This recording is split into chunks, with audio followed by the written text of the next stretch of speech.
जय श्री गुरुदेव। भगवद गीता प्रथम अध्याय श्लोक 41। अधर्माभिभवात् कृष्ण प्रदुष्यन्ति कुलस्त्रियः स्त्रीषु दुष्टासु वार्ष्णेय जायते वर्णसंकरः। यहाँ अर्जुन ने एक ही श्लोक में दो अलग अलग नामों से भगवान का संबोधन किया। हे कृष्ण और वार्ष्णेय। कृष्ण यानी जो सबको खींचते हैं, तो आप हमारे कुल को किस तरफ खींचना चाहते हैं। और वार्ष्णेय यानी जिस वृष्णि वंश में आपने और हमने जन्म लिया है, जब कुल का ही वंश का ही नाश हो जाएगा तो फिर आने वाली संतानें किस वंश की कहलाएगी।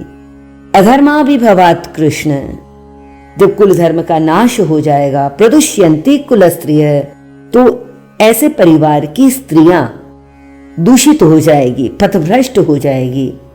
और स्त्रीषु दुष्टासु वार्ष्णेय, और स्त्रियां यदि दूषित हो जाए तो जायते वर्ण संकरः। संकरः यानी जो दोष लगेगा, जो संतानें पैदा होगी। स्त्रियां जब व्याभिचार करेगी या स्त्रियां पथभ्रष्ट होकर किसी और के साथ संबंध बनाएगी, चाहे वो किसी भी कारण से बनाए, तो उससे जो संतानें पैदा होगी उनका कोई धर्म नहीं होगा, वो वर्ण संकर पैदा होगी। अर्जुन कह रहा है अधर्मा यानी जब धर्म का पालन नहीं होगा। धर्म से जीवन में भक्ति आती है, योग आता है, श्रेष्ठ कर्म, श्रेष्ठ दर्शनों का उपार्जन होता है, अंतःकरण शुद्ध होता है। और जब अंतःकरण शुद्ध होता है तो सात्विकी बुद्धि आती है, जिस बुद्धि में क्या करना चाहिए और क्या नहीं करना चाहिए इसका विवेक जागृत रहता है। परंतु अगर अधर्म हो गया तो फिर आचरण अशुद्ध होने लगेगा। देखिए, वैसे देखा जाए तो ये उस समय की बात है जब स्त्रियां पूरी तरह से, चाहे वो अपने भाई पर, पिता पर या अपने पुत्र पर आश्रित रहती थी, चाहे वो धन के लिए हो, चाहे अपनी सुरक्षा के लिए हो। तो इस युद्ध में तो वे सारे ही मारे जाएंगे जिनको शास्त्र की जानकारी है, जिनको शस्त्रों की जानकारी है। और जब पुरुष नहीं रहेंगे तो माताएं किसी और का आश्रय लेगी, और जब दोनों के वर्ण अलग अलग होंगे तो उससे जो संतानें पैदा होगी वो वर्ण संकर कहलाएगी।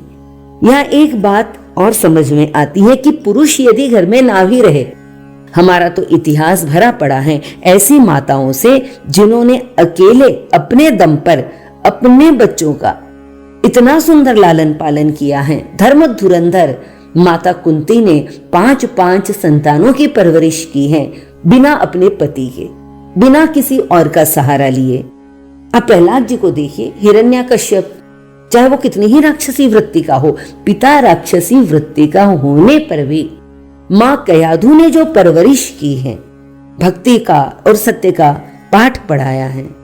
9 महीने अपने गर्भ में रखकर एक माँ कम से कम 5 साल की उम्र तक तो बच्चे को अपनी गोद में रखती है। तो माता पूरी तरह से उस बच्चे पर प्रभाव डालती हैं। पर अगर माताएं दूषित हो गई तो आगे आने वाली संतानें और आगे आने वाला भविष्य, वो परिवार रह ही नहीं जाएगा, वर्ण संकर हो जाएगा। हरि ओम तत्सत।